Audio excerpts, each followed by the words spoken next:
Yeah, she was. Yes,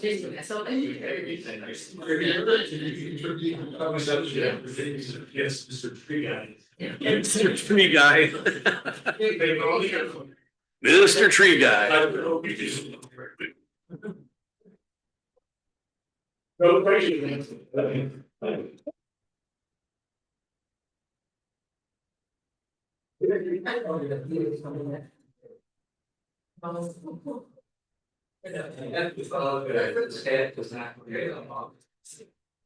I'm going through. I was gonna say bad haircut. My father picked go. You know. Where they tell you it's gonna look first before it looks better. Yeah, we're at the worst stage right now. Was it blue light treatment? No, this is green. This is green. Yeah, I what they call emo cream. I am reactive.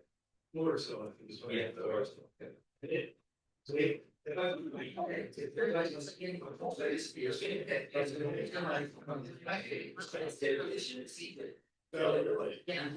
it does all sorts of things. Yeah. That's the same place. They didn't see it.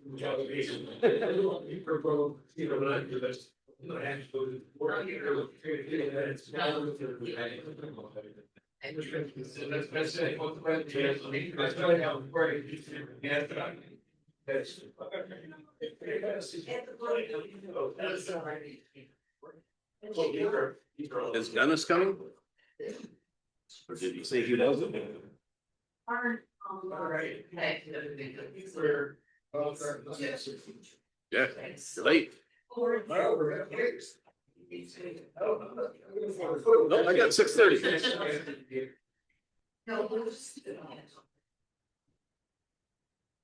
All right, we ready? Are you ready? All right, I'm ready. All right, I will do the gavel since it's here.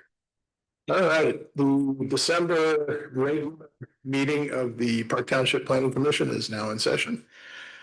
First item that we have, looks like we are actually missing one. And is Dennis, do we know if Dennis is going to be here or? I don't remember hearing anything. Okay, well, we'll see if he makes it in. Thanks. First item on the agenda is the approval of the agenda. Does anybody have any amendments or additions they'd like to suggest? Motion to accept this is. Second? Second. All right, all in favor? Aye. All right. Second item is the approval of the minutes for our November meeting. Does anybody have any corrections, changes? I know it's very hard to find anything needing to be corrected. I just think for things I don't understand. I have two items. Okay. The first is on page 3, fourth line down.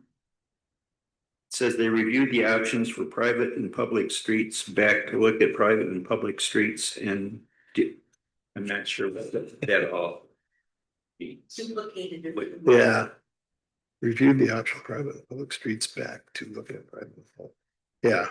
Maybe before that comes out. And the second private and public streets, I think, too. Yep. Okay. Yeah. You had two, you said? Yeah. I'm at the bottom of page 4, third line up. Boscraft provided a recent example in which landscaping was provided to a neighbor after the right of way had to be removed. After in the right of way. Yeah, I had that one too. Yeah. So that was on First Avenue across the street from Shorewood. And there were some things that had to be removed that were within the right of way. And even though it was in the right of way, they ended up putting some stuff back. We can't actually mandate that, but that was what they had done. So items in the right of way, or is it? Let's see. After in the right of way had to be removed. Vegetation. After something in the right. What was exactly what vegetation was. Yeah, it was some form of vegetation. Okay. Everything else was perfect. Yep, and that was the only one I had too. Anything else anybody else got? If not, we have a motion to accept as amended. So moved. Support. All in favor? Aye. Aye. All right, excellent. Okay, seeing no public here, other than us, I'm gonna go ahead and open and close the public comment. Were there any ex parte communications that anybody had this month at all that we want to capture and communicate? All right, excellent. With that moves us to our one new item, which is the tree preservation ordinance and the discussion and follow-up from our conversation last week. Mika's done some really nice work in looking at some other ordinances that are out there and looking at how they would relate to Park Township. And I think rather than try to reference what you've done, I'm just going to hand it off to you and have you kick it off. I will kick it off, but I will say that this is your meeting because I'm mainly here to find out what it is that you guys want to have. I pulled together some stuff and some examples, but I'm looking entirely for your comments, your feedback, your up and down kind of thing. So, you know that our tree preservation ordinance currently is primarily focused on buffer areas around the size as well as replacement of 25% of the trees that are removed 6 feet diameter, 6 inches diameter. That's tight. 6 feet. Big trees around here. And you know, I think I have to run through the issues we've run into with that going through development. So that's really what we're here for, is just to try to clean some of that up, to be more specific where we need to be more specific and offer more flexibility where we can to get the kind of results that you guys are looking for. I wanted to mention at the outset that there are a few tensions that are present here, just so we can keep these in mind, because it can be really easy to put things on paper, but when it actually goes out into the world, then we have to kind of deal with these difficulties. So let's kind of keep them in mind while we're talking about it. Housing. The more we say there has to be a lot of trees on the site, the more pressure that puts on what housing you can put on the site. Now, there are ways to work around that, at least to a certain extent. There was one of the examples that I saw, and I have to explore this a little bit more, but it offered kind of incentives, zoning incentives, if you did some tree preservation. So that was in a different state. So we'll have to talk through if that's something that's even viable in Michigan. Is that legal in Michigan? Is it something that we can do? But there may be some workarounds there, but that's one of the tensions that we're looking at. Requirements of other agencies, utilities, drainage, road building, all things that have to go that obviously displace trees that are going to be in the development. And then safety issue. I know that there was a time, and this has been a while back, but I remember a couple of years ago, conversations around, well, if you're going to put a house in, then only clear enough space for the house to go. I don't want any of this like 40 feet around the house. And I can't tell you what number is right, but we know that there are safety issues with trees and tree health if they're too close to the house. So that's just another thing to kind of keep in mind.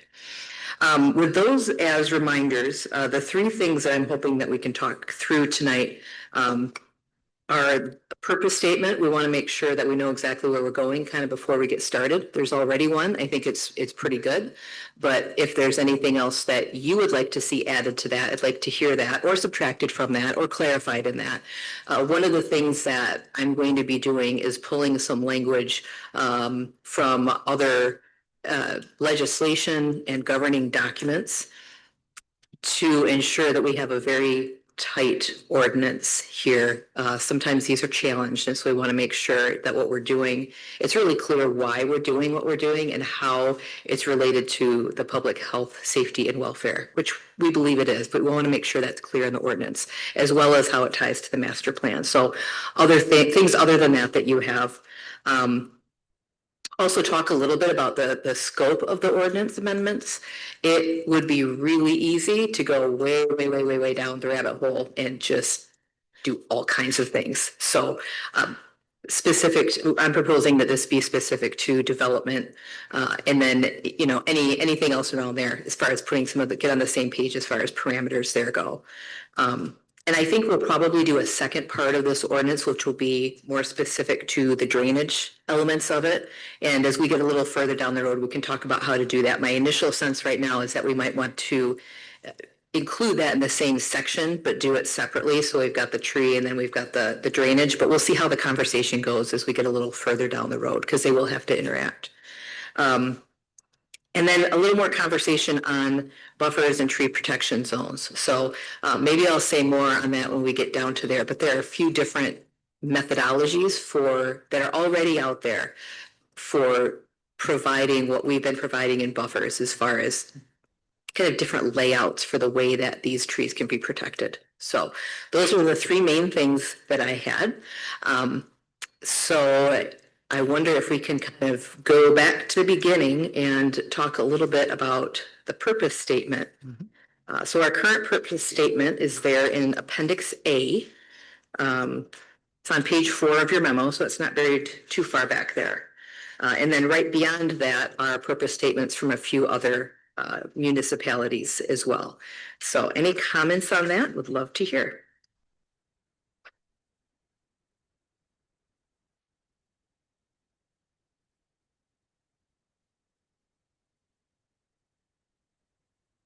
I was looking at some of the purpose statements from, I think there were 3 additional in Appendix B, and I don't want to jump ahead. But what I noticed in that is there were commonalities in each of those. And they tended to focus on really public health and aesthetics and recreation. So if you look at all the things that they have listed in there, public health was absorption of air pollutants and CO2, noise pollution, cooling during summer, screening, buffering, those types of things. There was a reference to economic value in there too, but I think the biggest pieces were really around public health and also the aesthetic and recreational aspects of it. I think those are touched on, particularly the aesthetic piece of it in the statement and the individual bullets that are listed here. But that was just I guess an observation as I was going through those. There was a strong statement, I think it was in the Penn State document, about having to have health, welfare of the citizens, because that's in the Enabling Act. And I think that's the same thing we have in Michigan, right? The same. Yes. Same Enabling Act. As where in As he would be referring to in the state of Pennsylvania. it's a different enabling act, but Right. it's going to be similar. But our Michigan one is just as strong as Yeah. that's why we do what we do. Yes. So that's got to be in there. What I'm wondering with the statement that you made, Tom, in our purpose and intent statement, is there an item 8 in there, or maybe gets incorporated in one of the others? But just read the health and welfare in between. When I read that in the other examples, it really, it's a big why we're trying to do this. And I think we're just trying to make people aware of why we're doing it. So maybe that element is pulled forward into our appendix A. Yeah, I would agree. I think that aspect of it, health, and we speak in here in ours to the environmental benefits of trees at a high level, but I think, really digging into what that means is really important. And I think around the public health aspects, what is it that trees actually do? And I think it was the one from, I think you mentioned Pennsylvania. I think it was the North Carolina one. Actually, Sterling Heights in point B really pushes that out too. They talk about protection, preservation, replacement, proper maintenance, and all of the aspects that kind of go into that. So, I mean, we have some good reference points, but I'll. And some verbiage is also used through a number of our other documents for the health, safety, and welfare of our residents. I'm going to poke at a particular word that we're using in the name of our ordinance. I have a hard time really understanding what tree preservation means in the entire scheme of what the purpose of this ordinance is. Seems like just that word drags us down into protecting every little twig and sapling and on to, you know, there's no end, there's no either end for this thing. So, and I sent Mika and Tom a little Google Maps thing. I actually, Yeah. anyway, and it was something that Stephanie said a meeting or two ago about going from Holland Township to Park Township, you immediately see a difference in trees. Okay. The Google map I sent them, I have part of my family goes to East Grand Rapids High School, so I spend a lot of time at soccer games over there. And East Grand Rapids is a small place that is heavily forested and has a lot of homes in very small lots. Right next to it is Ottawa Hills, which is in the city of Grand Rapids, which is viewed as the prettiest tree-lined neighborhood in all of the city of Grand Rapids. So I sent a satellite view of Ottawa Hills right next to East Grand Rapids. And you tell me, it wasn't difficult No. to know I should have which mentioned it. side street was the border. And the thing I keep rolling around in my mind is we're not trying to preserve trees, we're trying to preserve the tree canopy in Park Township because that's what we see. We see the canopy, the shade. You look at a map of Park Township, and even in these subdivisions, there's lots Right. of trees creating a canopy. It helps me a lot to think about the fact that we're trying to preserve a canopy, not fighting, not creating rules so that we can fight over every little tree that a developer comes in. So to me, the better question to ask a developer is not, do you really have to take down that tree? It's what is your plan for maintaining the canopy Yeah. that's there right now? And try to steer that way. But I only bring it up here because I think that gets to the purpose of the tree ordinance. I mean, there's two things Park Township is defined by. One is our Lake Mac and Lake Michigan. The other one is the tree canopy. That's why they call us Park Township. Well, no, it's probably because we have a park in here, state park. but and lots of little parks. But we are a township of with a great tree canopy, and we're fighting not to lose it, especially when we have areas like Trillium. Oh yeah, the Twin Oaks Drive again. But we come up with, you know, we take flyers at these buffers and say don't put that there, put these trees there, and we're not getting at the real issue of asking the people who really control the design, how are you going to maintain a canopy and then put things in place that will make it even better as it goes on, because we know they have to build houses, they have to have lots, but they're asking for some design flexibility in order to answer our questions on how are you going to preserve those trees. So I'll get off that soapbox, but I'm suggesting that we have a tree canopy preservation ordinance, not a tree ordinance. One of the things we talked about was whether preservation was actually the right term. Is it maintenance? Is it management? Is it you know, because preserving some trees, to your point, Dan, I think makes a ton of sense, the right trees, but we're also trying to maintain the canopies that mean so much. And I think one of the things that was mentioned in here, and I think, Len, this goes back to a comment you made as an architect from a design standpoint on Appendix B, the Sterling Heights plan, B3.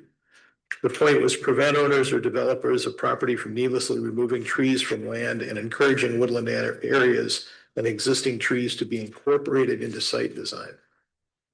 So rather than thinking about, and obviously how many homes is always going to be the priority because it is an economic effort and investment for the builders and it's got to be profitable, but trying to think about upfront, how do we incorporate the trees that are there or trees that are going to need to be replaced into that design concurrently with how many homes are going to be built. So that's part of that design plan. And I think it needs to go somewhere in there needs to add, if there is a healthy 30, 40-year-old tree that happens to be right where they want to build the house, well, how do we ask them to build leave the tree and build something else somewhere? Like adjust the property lines or how do we have room to negotiate that? I think that's, go ahead, Lonnie. I think word canopy. To me, that makes a lot of sense. Mhm. If we use that word, we're gonna have to define it in terms of what exactly that means. So that way we're all kind of, using the same language. But I really do like that. But the thing is, then to Char's point, if there is, let's just say there's just one lone tree and there's nothing else around it, and it's a big tree, what constitutes canopy of that little tree? And if we have it in our ordinance written correctly, they would be asked to preserve that and maybe not build a house in that lot, on that corner. So to me, that's the thing we're trying to do is get away from maximizing every single piece of land that's there, taking trees out just because it's, I guess it's trillion is the one, is it 152nd trillion? That's the one that just absolutely is just the canopies were so amazingly beautiful. And I try not to drive down the streets, I think about it, but anyway, so I don't think that was right. And it was beautiful, and I actually concurred with the neighbors on what they were saying. But we need something around the canopy and how we really want the developer to work around those. Now, I know there are utilities, that get in the way, but utilities don't always have to run a straight line. It can zig a little and then zag a little bit to go back and to preserve that. So it doesn't have to be always the most economical way to do it. So I just, and then what I wonder, the zoning side, because you mentioned zoning and I guess it was Mike that mentioned, how do we get that? Is there some leniency that we can do from a zoning perspective where they have more flexibility to do what we're looking for? I don't know what the answer is, but that was something that.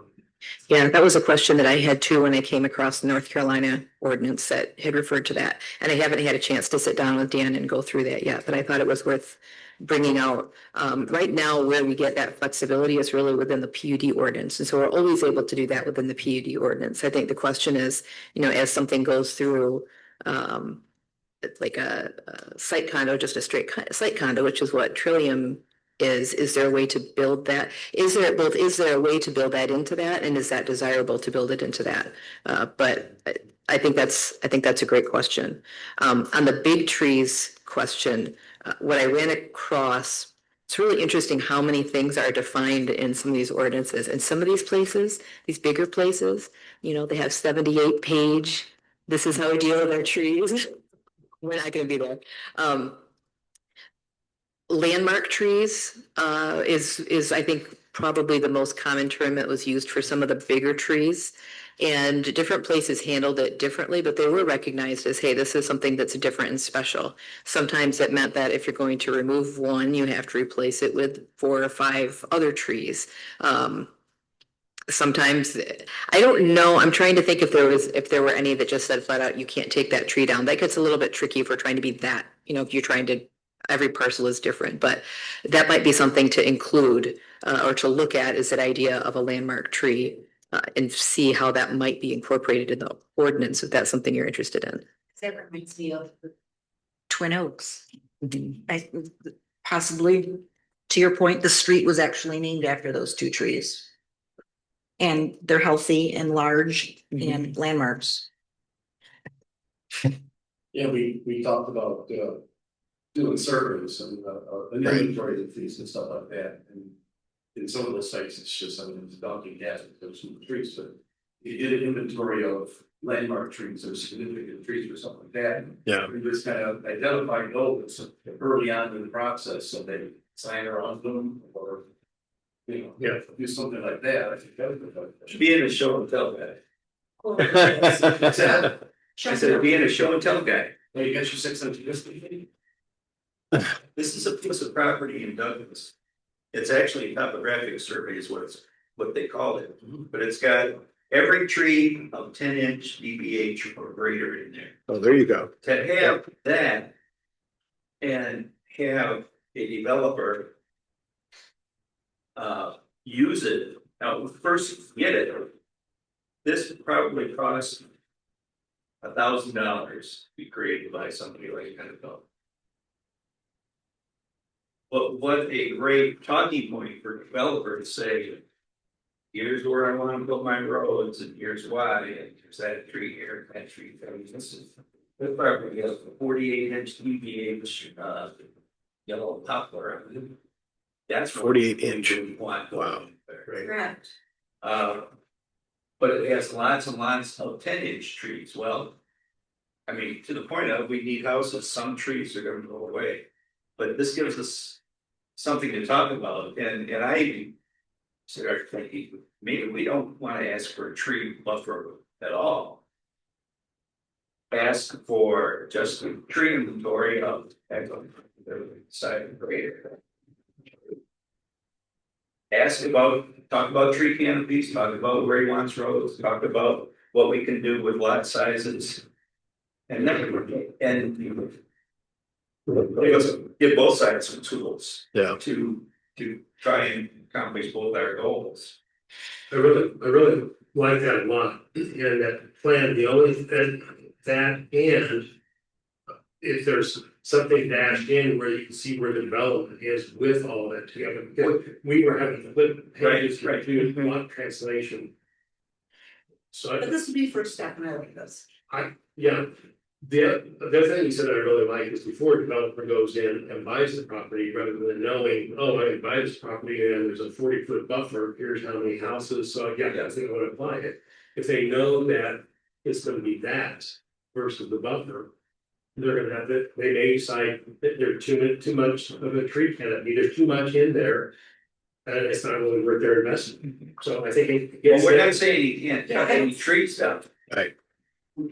We just, before he just, walks in with his finished street design. Yeah.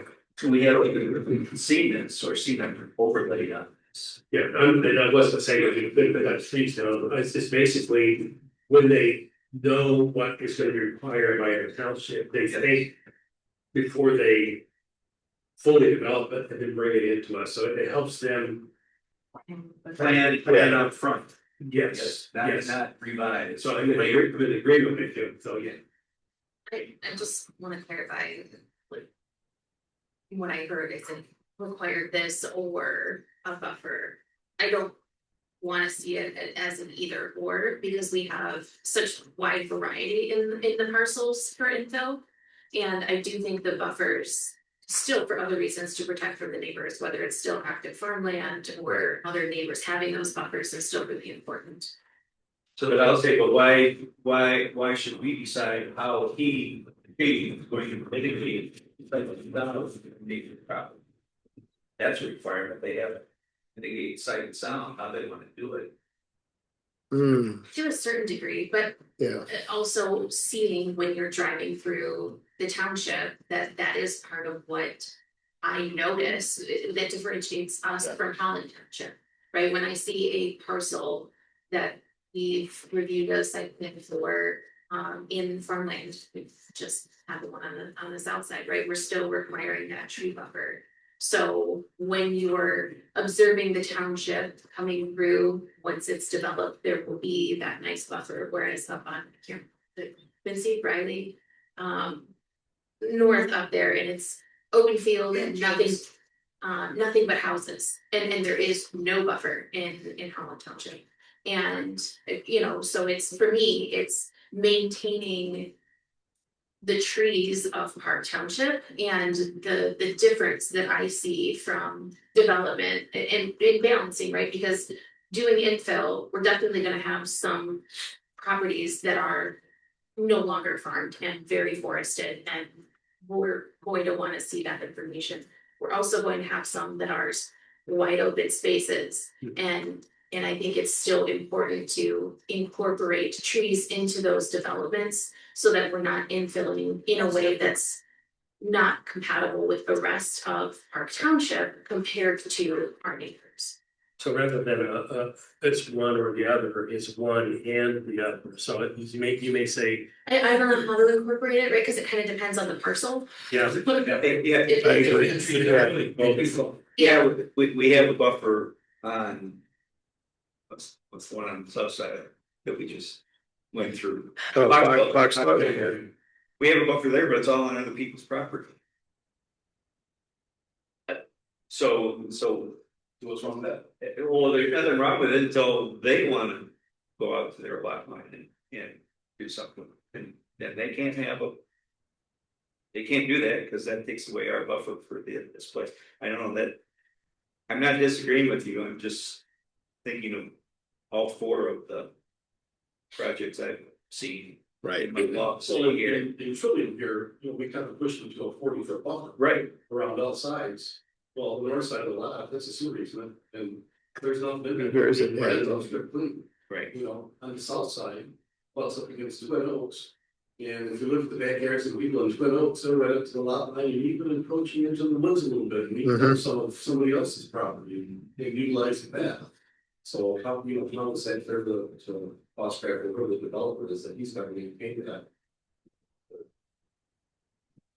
We should probably only put the thing about, don't we?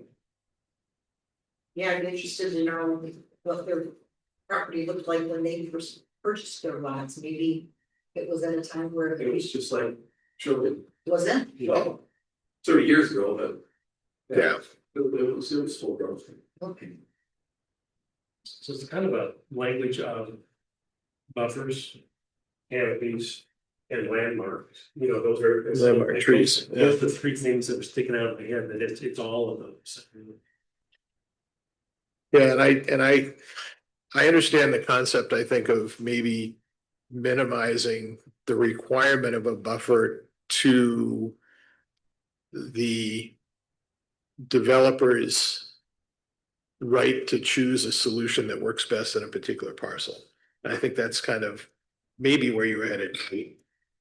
My only concern about that is our role as a commission is to think about the master plan, future land use, and also the current land use. And we have some agricultural properties today. And we can probably think about a couple of pretty significant ones in our head that are surrounded by residential neighborhoods. And I think in those cases, we've got to recognize what we have today, but also what that could look like if we do or don't do some of these things as part of this whatever we decide we want to call it, if it's maintenance, management, or preservation. So I think kind of both from the standpoint of where we are today and what we have in the future land use plan and how we want to see that kind of evolve. I don't know if that helps from a thought process, but.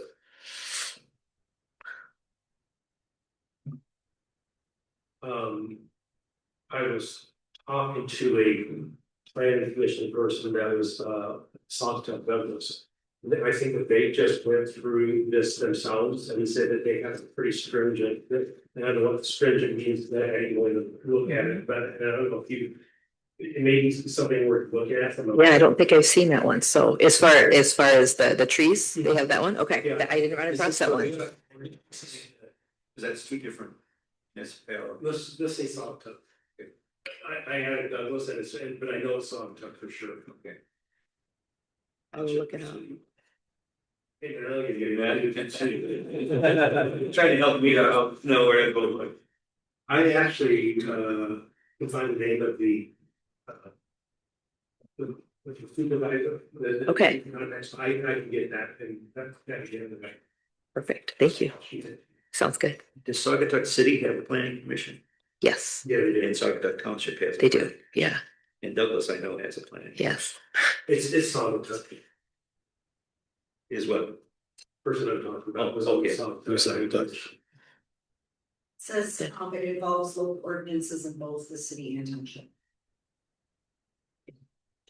Oh, so it might be combined. Could be. They protect 3-inch DBA and up. 3 inch. Or 3 inch. sorry, 6. Oh, okay. Inch. I can't even.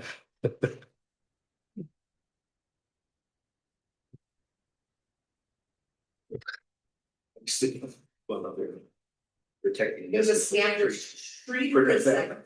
protection zone to their development. Tree protection zones. I think there was a safe zone reference in here. Some Yeah. tree safe zones. Yeah, tree safe zones. The person I refer to is Daniel, the Franco manager at Son. So whatever you do something. Yep, I will Yeah. check it out, see what they've got. One thing, and it was in one of the Detroit area ordinances that I really liked was they based their replacement calculations on the DBH of what went away. Did you notice that there was, Yeah. if it was I think it was under 18-inch tree, you had to replace it with enough DBH trees to make up 50% Right. of the one you took out. So it wasn't one, yeah, wasn't. It wasn't a 50%. 1 for 1 or a, yeah. If you eliminated a 10-inch tree, you had to put back DBH, enough DB trees to get to a total of 5 inches of DBH. You put a 2.5-inch DBH saplings in. Now you put 5 inches. 50% of the one you took out. And Yeah. 50% of what you took out, but if it was 18 inches or above, you had 100%, you had to replace. Right. With enough trees to replace 100% of what the DBH is. In the same location, but yeah. South side. First street there, some of those maybe trees were 40-inch diameter. Oh, yeah. This is pretty, so according to the ordinance, you gotta put one strong little tree from before it's there, you take out. Yeah, that's not. That doesn't Yeah, work. That's what, I mean, Yeah. vote against that, so, it just wasn't right. Yeah. But. I thought. But the reason that so appealed to me is it starts protecting the bigger trees because they're gonna have to spend more and more and more money Absolutely. for that one they took out. So it sort of says, oh, I don't want to spend all that money or find a place for all those trees. And the example that you gave, Dave, in Moccasin Woods, where a bunch of trees were taken out and then you had lean-tos happening after a couple of years because the weather just didn't. Well, it wasn't, it was. Exactly.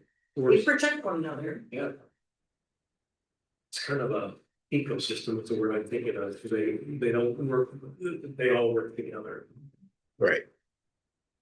I think there's and Mika mentioned this, tree proximity thing that we need to think about too, in terms of the buildings and the development and how close trees can be to the building envelopes. They do tend to move with time, especially if the ground is soft, and to your point, lean-tos sometimes you end up with. So I don't know if there's, again, I don't know if that's also tree selection that comes into play. But I think that's something to think about because they are going to have to build homes as well as put in or protect the trees that are there, right? Be mindful of the future residents as well. I look Right. at my own neighborhood and there are trees way too close to the homes that are quite sizable. Obviously you run the risk, storm damage, significant damage, but also everything underground and the potential future foundation issues and Charles. That's right. You're both in the same neighborhood. So Yeah. it's mindful of the long-term vision. Wanting trees for everyone, but also being mindful of those that will eventually become residents of that development Mhm. and being a strategic, and not making the requirements so stringent that it's fine when it's planted, but 30 years from now, 50 years from now, Yeah. right? My house is 50 years old. The trees that are planted there were not that size at the time, and they were totally okay. Now they're massive, Yeah. and it's a, different consideration. Well, I think developers, when they're thinking about landscape plans for a home and a subdivision, they think about what it's gonna make. And again, I'm not trying to cast aspersions, but they want to make the house sell and they want it to be attractive when when the client buys the home. I had a perfect example. We had a beautiful rhododendron in a cutout right in front of our house. And I'm sure when they put it in, it was, here. We just had to take it out because it was, I mean, it basically, let me put it this way, we had rhododendrons growing in the gutter. Because it had gone to seed in the gutter behind it, we had them popping up because the thing had gotten so huge. Beautiful tree. I was trying to plant. I was hoping I could have transplanted it somewhere. The other, I guess, example is we lived in St. Louis for about 2 years and we were in a brand new subdivision. This was back in the 80s. There was one small tree in our front yard.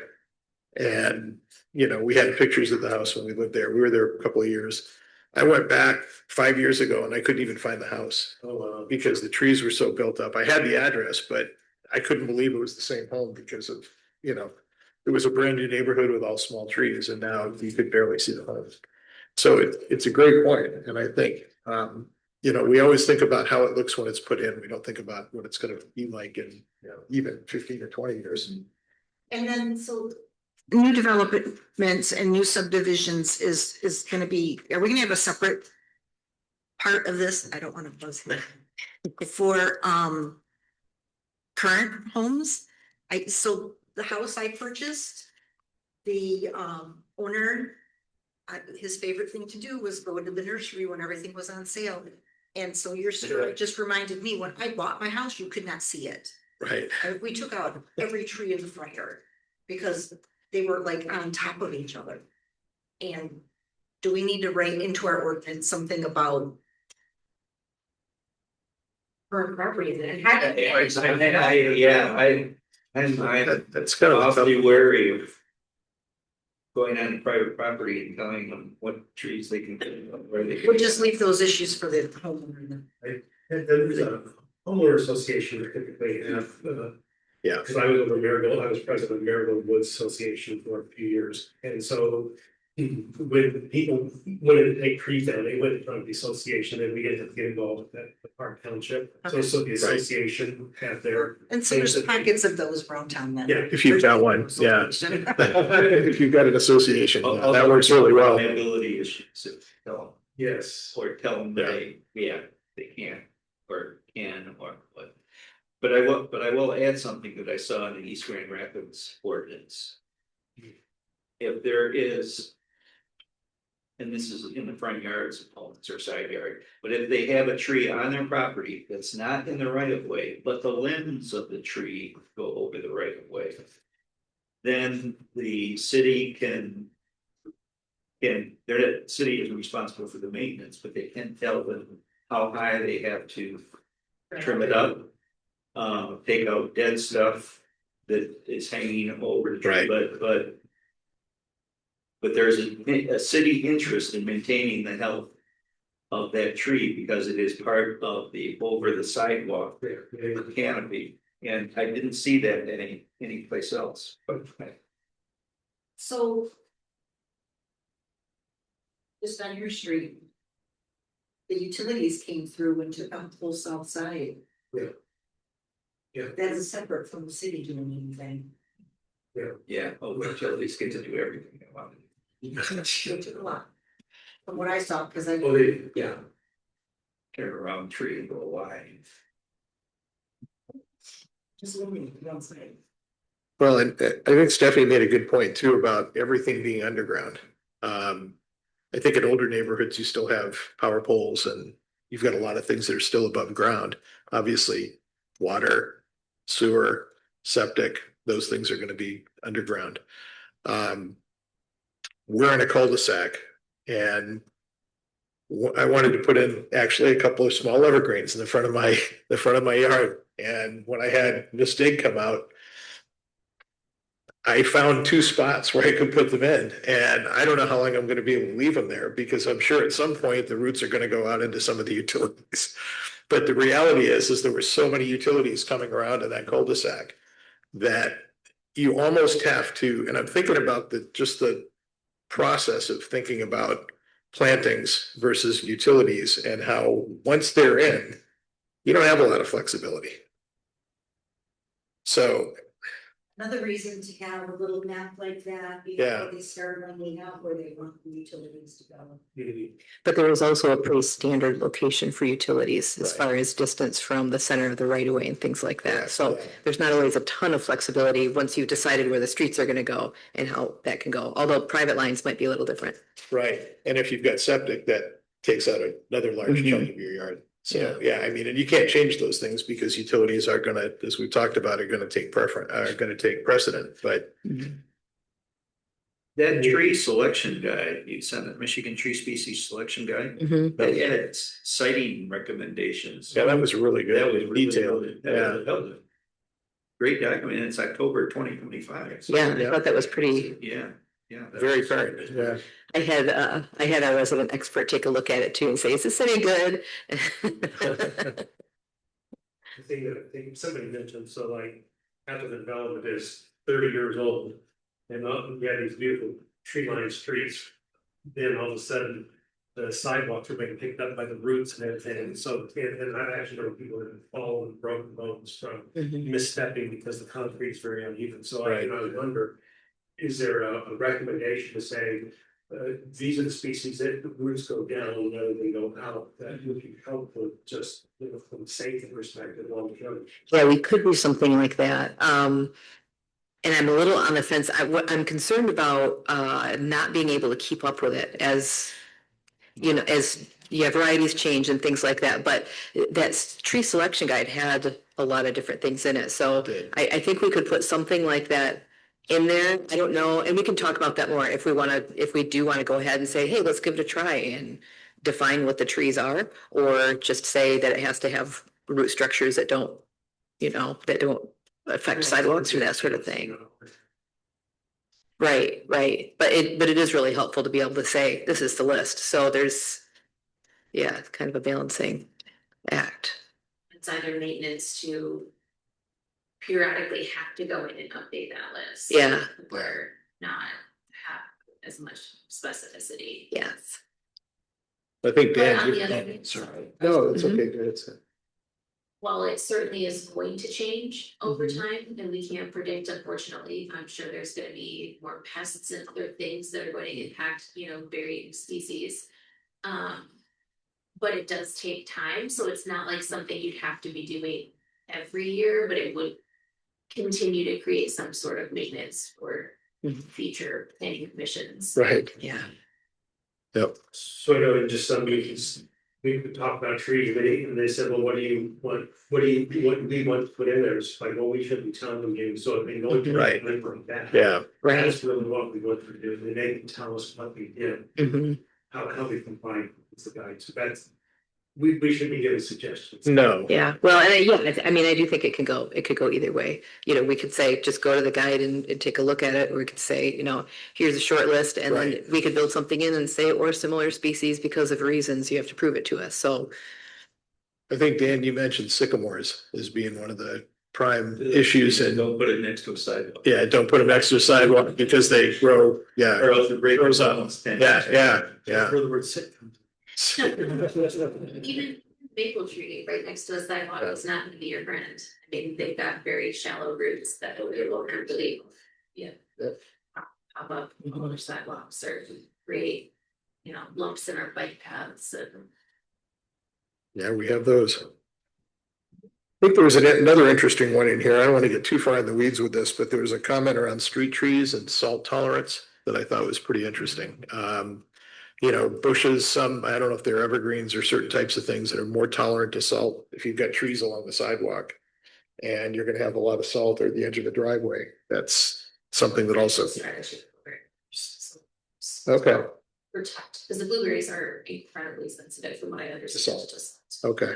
Which is also why I don't like the environmentally sensitive area, which. Oh, yeah.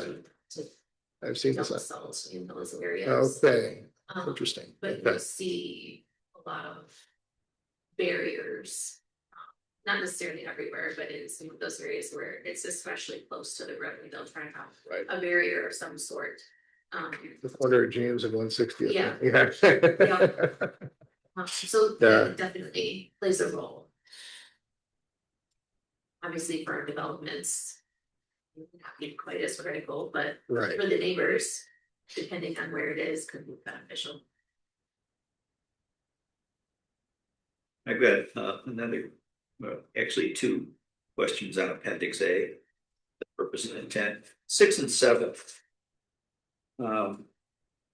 About loss of significant woodlots and health analysis and maintenance and reforestation should regularly occur. To me, this is vague. So my first question is, do we have the resources to do both of those things? And two, do we take on liability if we don't do those things and they fall and hurt somebody? We wouldn't be taking on liability for something that's in a purpose statement, but there's not any kind of regulation around. I think it would be unlikely in general that we would take on liability, but specifically with just where this is located. As far as, do we have the budget for it? We were talking a little bit about a tree commission that you had experience with in another community. We don't have, we obviously don't have anything like that right now. My budget was due last week. I didn't put anything on reforestation in there, but I can maybe see if I get an amendment in there. I think it's a question of priority, and what this would mean. What this would mean, what the vision would be for a governmental role in addressing things like disease and woodlot loss, especially because so much of it is on private property. We take care of. It's one example of, we take care of our parks as far as invasive species and invasive insects, but yeah, we don't take care Yeah, of the and not a neighborhoods. lot. That's kind of new. And how about street trees? We don't do anything with street trees because those are all in the right of way. Right. Yeah, one of the things that we talked about this past week that's really different with a township versus the city is the city owns its own right of way. And so they can do all kinds of stuff with street trees and whatnot because that belongs to them. We don't own our right of way, the Ottawa County Road Commission does. So it's not just another department, it's a completely different entity with their own rules and regulations and goals and whatnot. So 6 and 7 are for Park Township property.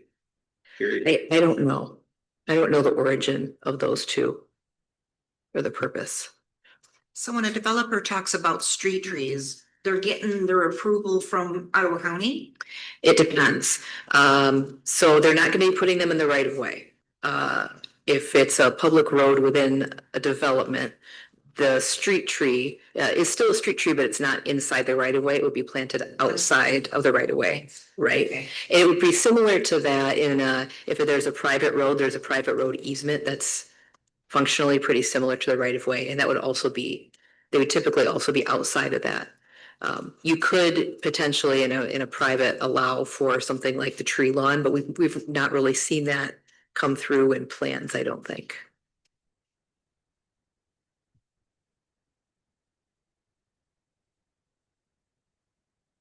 It's the questions is burning here, 6 and 7. I thought with all the documents that they put into new development, we could put something into stuff. Like an ongoing meeting with plan or something, or to do something. Still be.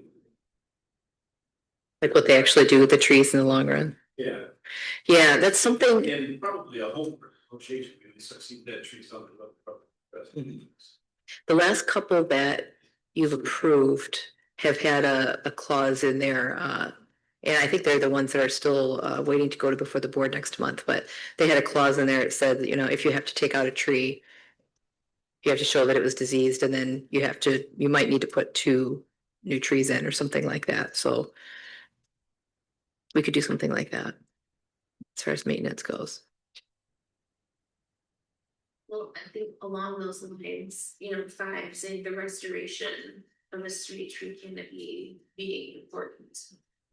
But also it being on private property or in the right of way, are we really managing the restoration? By this ordinance, and do we even have that authority? Hearing, no, we really don't. We're stating we would like to see it happen, Right. but it's not really requiring any action. And that's probably why Mika suggested that we should only be dealing with developments. Right. At least to start Not with. street trees, not with private property. So I'm feeling like. And not with single family residents, Mhm. one Yeah. house. Right. Lot. Right. So that's, I mean, you can set the lines where you want to, but there does start to be where we don't have a big staff to support Right. this, so it starts to get to be too much, yeah. so this is 5 units and above. Tree preservation. Roughly, yes. It's feeling like 5, 6, and 7 Mhm. critical to the meaning of this ordinance. Yeah. Right. So they're talking about development, so the the development should preserve street students. Will. Yeah, or maybe should is appropriate. We should decide what to do. I wanted to change stands to canopies, but Well, that's a good point too. Yeah. Sorry, put a slash in there? Or is it two totally different meanings? Stand slash canopies. But I think what I'll do is taking all of your, rather than, because we can talk about words. Well, it's helpful to hear, to hear some of the words, but I can take that away and play around with it. Some of the stuff that you guys have said already, and to your point, Mika, this is not a regulation, it's a desire. it's a desire, and it's important to tie the regulation to this, so it's really clear like what we're trying to do. Right. Yeah. And back to the master plan. Yeah. Yeah. That's the other reinforcement. I guess the other thing, just looking at new development should versus will, I mean, I think the earlier conversation was, we have a lot of wooded property in Park Township. You could have a piece of property that's planned for development that has nothing but tree stands. So how do we define, again, does it come back to landmark trees? Does it come back to, what's the acronym again, the diameter breast height? Yeah. DBH. DBH, yes.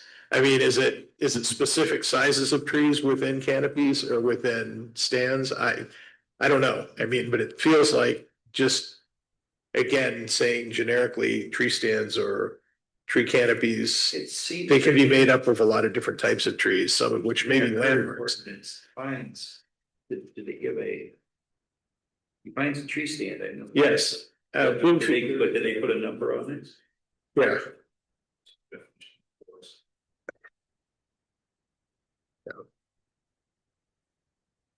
But we were also using a 600 square foot definition for an average tree in a canopy, or an average canopy, which is not an average. 40 by 40, yeah. 16, what do they say? Oh, 600, yeah, 1600, thank you. Hey, that's how we got our 40-foot tree buffer. Right, yeah, exactly. So you're saying we should keep that?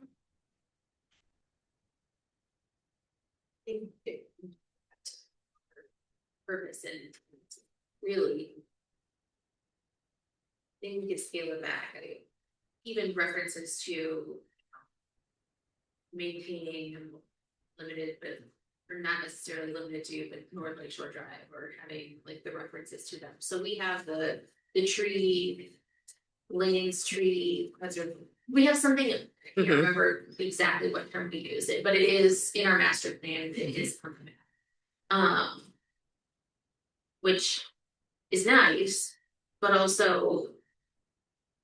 Not actionable on behalf of the township, right? Oh, so the tree preservation lanes or whatever they're called, at least in concept, you're not supposed to remove any trees that are within 20 feet of the center of the road or something like that. So it does go beyond It does go beyond the right of way for that. Now, enforcement of that, catching people doing that, I've had it happen once in the 4 years I've been here, so Yeah. but it's something, it's there.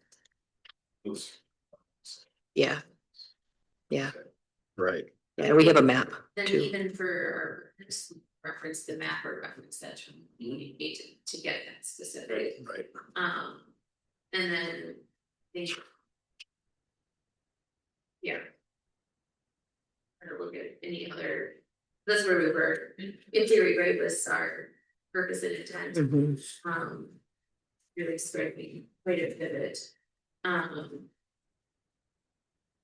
Looking at the other example ordinances that you have provided to us, I do think we could enhance a bit more of our public health protection and investment which in our purpose. I think Sterling Heights, absorbing air pollutants, contamination. I think including some of that language and removing some of what we have at the end would be beneficial for our purpose.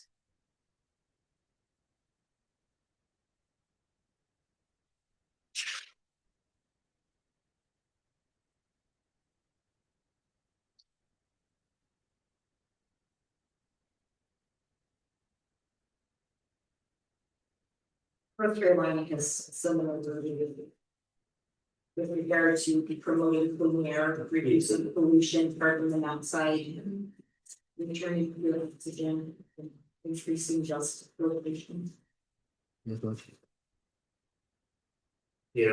Thanks, hold it on. And I think that emphasize the importance of trees and vegetation as both visual and physical buffers. Yeah, as I read through some of theirs, I think same place that both of you just were, but you go further down, where is it? It's headlights, coming in. Right. Because they're going, but I just saw somewhere. I made a note of that too. Is it number 4? Yeah, there is the glare of motor vehicle lights, and we've actually heard a lot about that where the residents are, from here and talk about it. So I think I really like some of the detailed language that North Carolina has as well. I like their tree safe area definition in the North Carolina, down at the bottom of that page, section 21-2. Of tree safe area means an area measured in square feet containing existing healthy tree canopy in a single family subdivision or in a commercial development, that I wouldn't worry about. And it may extend 5 feet beyond the drip line of the tree. Is that 5 feet? Mm-hmm.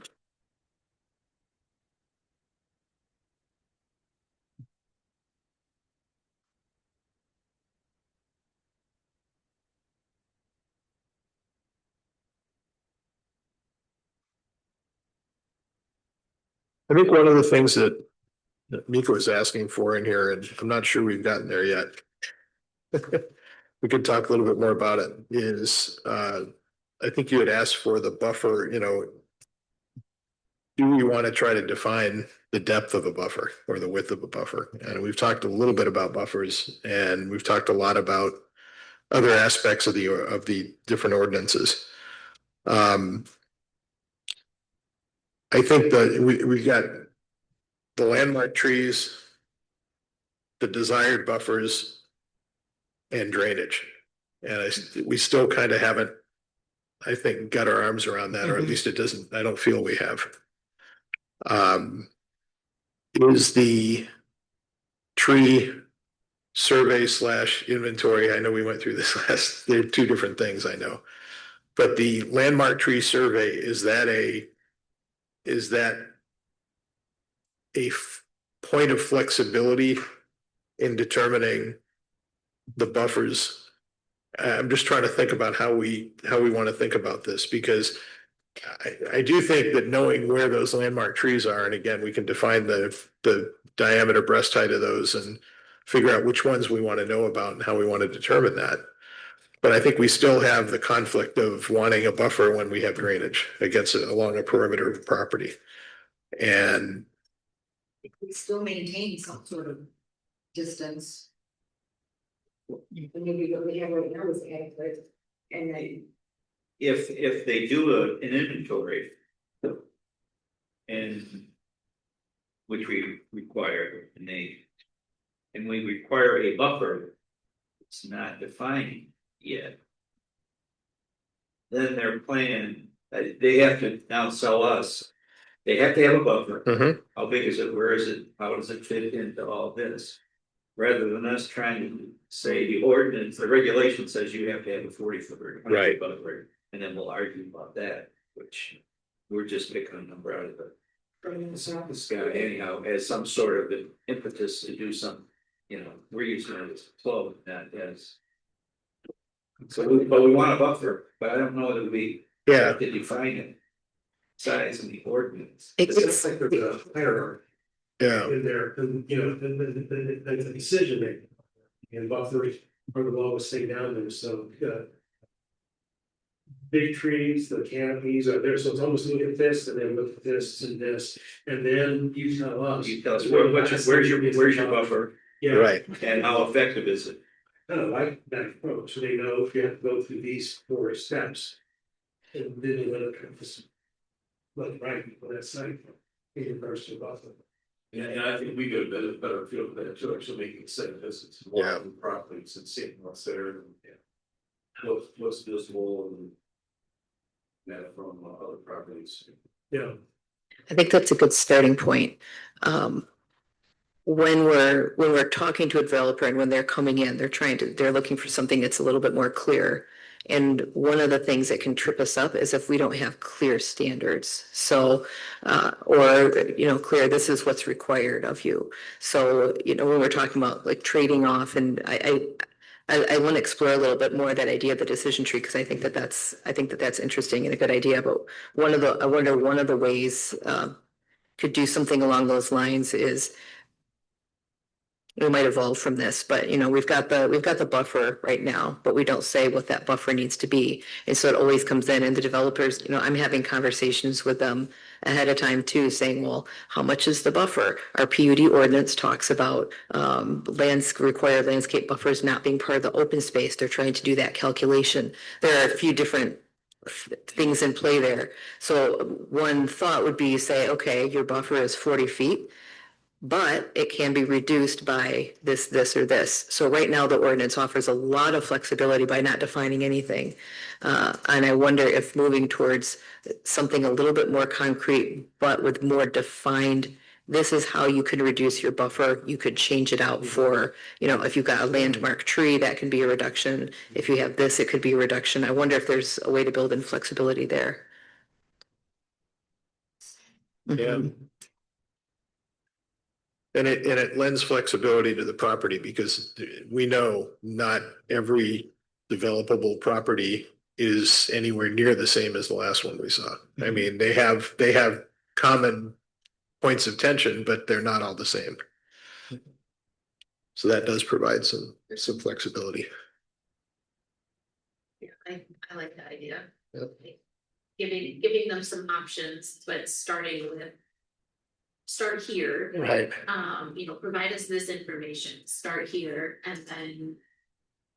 In your plan, if you can't do this, then show us how you'll do X, Y, or Z, or whatever we land on it, have our decision tree between buffers and tree stands and then road trees. And you're right, it absolutely gonna vary on project to project because no 2 pieces of property are the same. The thing that I think about too is, so let's say there is a new site to be developed and they have landmark trees and canopies, and so, if the developer wants to develop that property, maybe it's not the 3,000 square foot home. That you start to go to, maybe this is a good development because of all of the canopies and everything that's there is to really restrict what they can build. So then you start to have more. and you start to add a developer, I mean. I don't think that's how they'll think about it. Yeah. I think they'll think about it, they can build smaller houses and sell them for the same price as the 3,000 square foot house in Blueberry Field. I think my main point is that not everything has to be the big house. They can be smaller houses, and I'm hoping that we get developers that will start to think beyond what they are already Yes. doing. Yes. And I think that by us putting this together, it's going to challenge their thinking in terms of what they bring us. That's what I hope. I mean, Well- they've already testified that trees on a lot add value. Tree saws and such. Yeah. And they'd rather leave the ones they have if they can, rather than put new ones in. Trees. Yeah. Yeah. Plants were used, Yep. They want the trees where they want. Yeah. There's a big one over here. That's. Well, I'm thinking though, having options in a decision tree, I'm liking this idea even more because we've discussed needing to go back and revisiting our ordinances, because really the types of varied housing and infill that we've discussed aren't allowed Right. in any of our existing ordinances. But those would also be very difficult if we were very prescriptive in this tree ordinance, so having an option that allows them to select from certain criteria to give that flexibility here, hopefully won't tie us down and make our tree ordinance a hindrance to other changes when we do go back and look at some of our other ordinances. Cause I think that is Definitely important, has to, is yeah. if we wanna get there, we also wanna keep in mind that larger vision of not necessarily where we are today. Regardless of where the developers are at, but thinking about it in terms of how we can keep this ordinance moving in a direction that allows flexibility with future changes, so that this one doesn't become a problem when we get to the others. No pun intended, decision tree. Yeah. Make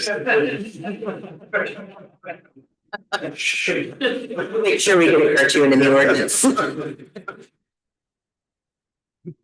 Was that a variety I haven't heard of, Dan? Have you seen, you know what the decision tree is? I'm sure there's people to fire. What do you think, Mika? Has that, That's fantastic. Yeah, but I think you hit most of the items. Let me just glance through. I think we've talked about quite a few of those things.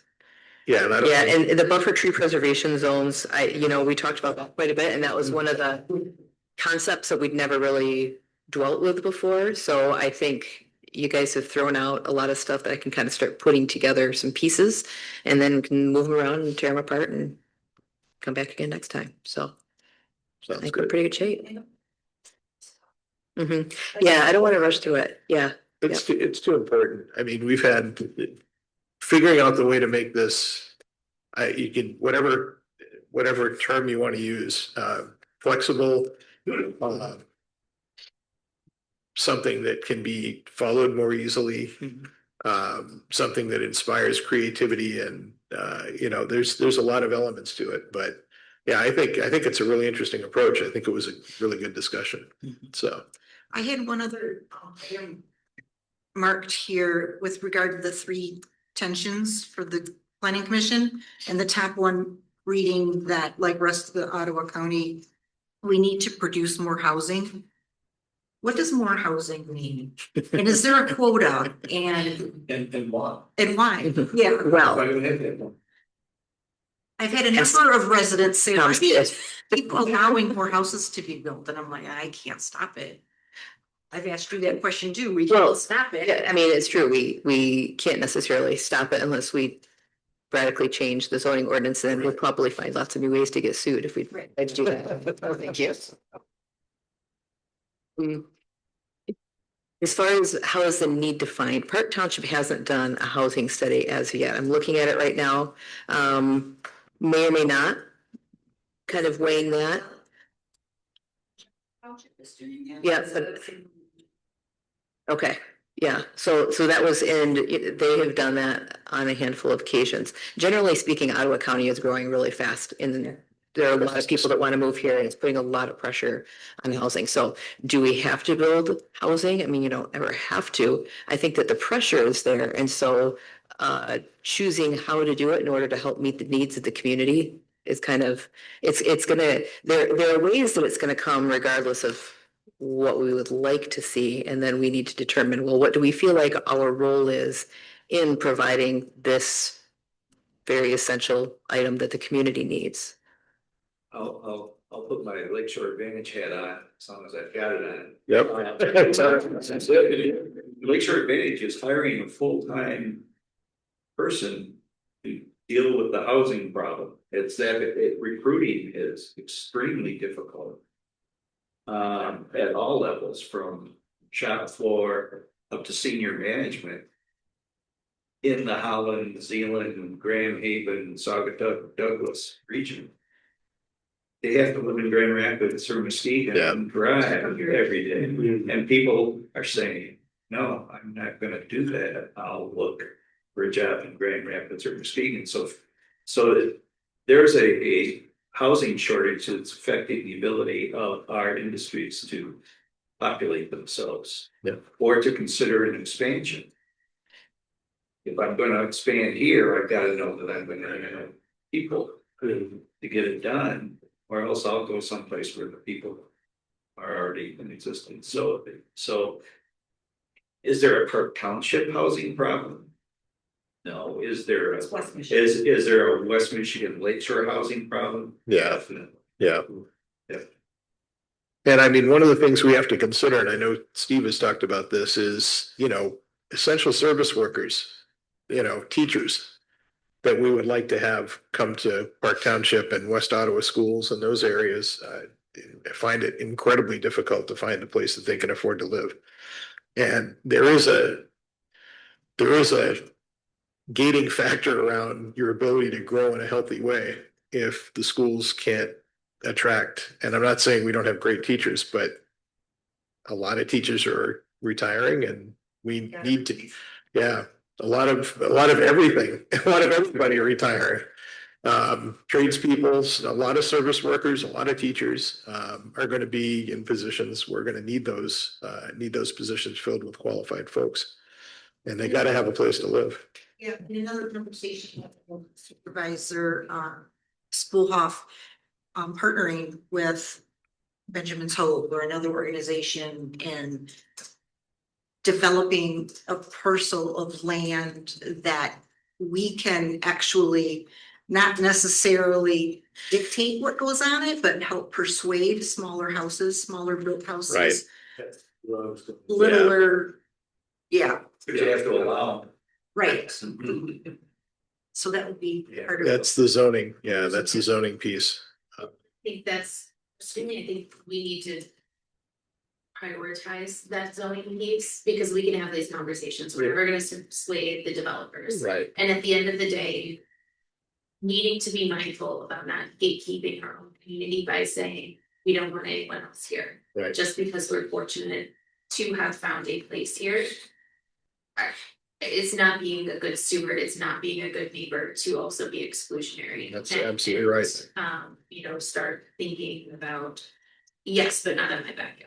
We need to think about, yes, but what would I like to see in my backyard? And frame it in that mindset of, yes, it is a broader community need, and how do we get what we would like to see in our community here? So how do we reevaluate the criteria by which we're defining what can be developed in order to curate the kind of community that we want to continue to see and keep it thriving and have in our backyard, instead of the gut reaction for many of the people. For a lot of developments, the public comment has been, well, yes, but not here. Right. And it's how do we reframe that conversation? That's trees. Plant more trees. Like trees and fences, they really good neighbors. I'm just kidding, but Yeah. It's not to jump ahead past tree preservation, but the thing that I still think sustainability and how the standards, if they're gonna build something new, if they're gonna build new subdivisions, you know, 'cause I know I've asked the question, what are you doing from a sustainability perspective? Some of them answer fairly well, and some of them kind of dance around it. I would love for us to have a next thing around sustainability and what green building, green homes start to look like. We've talked about And that, yeah. I think that's down the road, but I still think that ties in the whole. Yeah, the green building and the green homes is a little bit tricky when it comes to us planning commission or zoning perspective, because that's outside of our purview. But there are other aspects of sustainability that we can look at and say, how can we draw that into the site plan? Yeah, and there's some stuff we can do internally as well. If we build things, for example. All right. Well, thank you, everybody. Yeah, any final thoughts? Good, very good discussion. Thank you. All right. So I think I did have, Mika, you've got there's a couple of things on here I know on the agenda. One was around, it's Holland Charter Township. I know this was just kind of a heads up to what they're doing, but I actually had a question in this, and maybe it's a strategic question around, they referenced in here that one of the things they wanted to do was get away from PUDs. Mhm.